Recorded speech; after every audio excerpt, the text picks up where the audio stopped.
নীল আকাশে সাদা তুলার মতো মেঘ, সফেদ পাপড়ি ছড়িয়ে শরতের বার্তা ছড়াচ্ছে কাশফুল।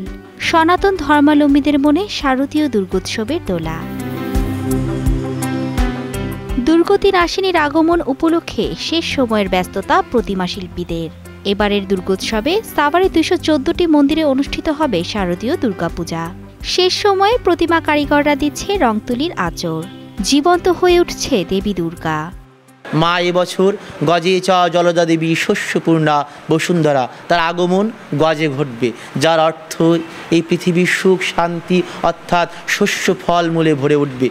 যদিও মায়ের যাওয়াটা কিছুটা দুঃখের বেদনার, মা এবার দোলায় গমন করছেন, যদিও এটা ধারণা করা হয় কিছুটা দুঃখের ও বেদনার এবং কিছুটা অকল্যাণকার।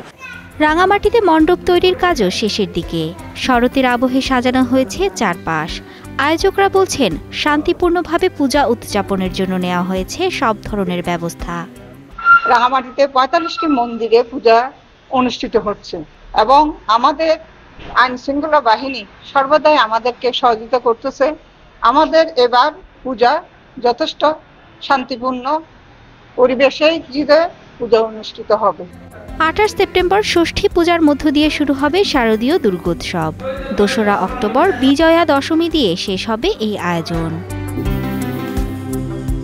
Mithila Anjum, star news.